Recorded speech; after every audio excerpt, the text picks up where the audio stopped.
جلوی تجاوزات و توسعه طلبی رژیم صهیونیستی ইরানের বিরুদ্ধে ষড়যন্ত্রের জাল বুনতে কুঠিবাড়ি খুলেছে সংযুক্ত আরব আমিরাত। আর সেই অন্ধকার কুঠিতে পর্দার আড়ালেই গোপনে সফর করেছেন ইসরায়েলি প্রধানমন্ত্রী বেনিয়ামিন নেতানিয়াহু। ইরানে যখন তীব্র হামলা চলছে, এর মধ্যেই নেতানিয়াহু সফর করে আরব আমিরাত। এছাড়া মোসাদের প্রধানও দেশটিতে যায় ইরানের বিরুদ্ধে অপারেশন তদারকিতে। এমনই বিস্ফোরক দাবি ঘিরে তীব্র উত্তেজনা ছড়িয়েছে মধ্যপ্রাচ্যের রাজনীতিতে।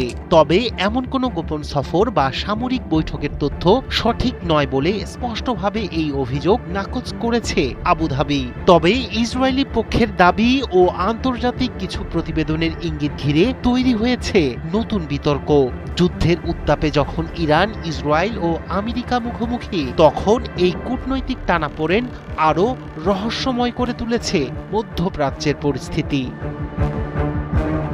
ইরান যুদ্ধের উত্তপ্ত পরিস্থিতির মধ্যেই মধ্যপ্রাচ্যের কূটনৈতিক অঙ্গনে নতুন করে তৈরি হয়েছে তীব্র বিতর্ক।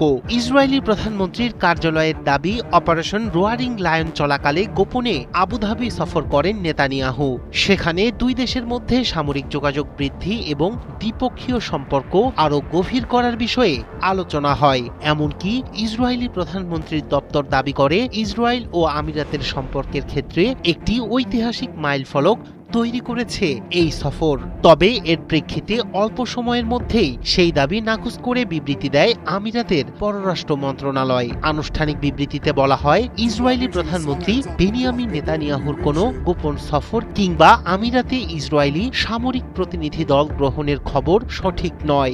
ইসরায়েলের সঙ্গে তাদের সম্পর্ক আব্রাহাম অ্যাকর্ডসের কাঠামোর মধ্যেই পরিচালিত হচ্ছে বলেও ওই বিবৃতিতে জানানো হয়।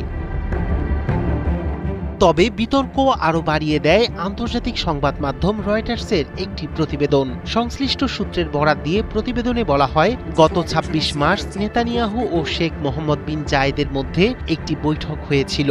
মূলত ইরান যুদ্ধের মধ্যে সামরিক পদক্ষেপের সমন্বয় নিয়েই ওই বৈঠকে আলোচনা হয়। এরই মধ্যে নতুন করে উত্তেজনা বাড়িয়েছে ইসরায়েলে নিযুক্ত মার্কিন রাষ্ট্রদূত মাইক হাকাবির মন্তব্য। তিনি জানান, ইরানের হামলা ঠেকাতে যুদ্ধের চূড়ান্ত পর্যায়ে সংযুক্ত আরব আমিরাতে ইসরায়েলের আয়রন ডোম প্রতিরক্ষা ব্যবস্থার ব্যাটারি মোতায়েন করা হয়েছিল। এই তথ্য সামনে আসার পর মধ্যপ্রাচ্যের রাজনৈতিক বিশ্লেষকরা মনে করছেন, যুদ্ধের আড়ালে আরও সক্রিয় হয়ে উঠেছে আঞ্চলিক নিরাপত্তা জোট। এমন পরিস্থিতিতে কড়া হুঁশিয়ারি দিয়েছেন ইরানের পররাষ্ট্রমন্ত্রী আব্বাস আরাকচি। ইসরায়েলের সাথে আঁতাত করা দেশগুলোকে অবশ্যই জবাবদিহির মুখোমুখি হতে হবে বলেও হুঁশিয়ারি দেন তিনি।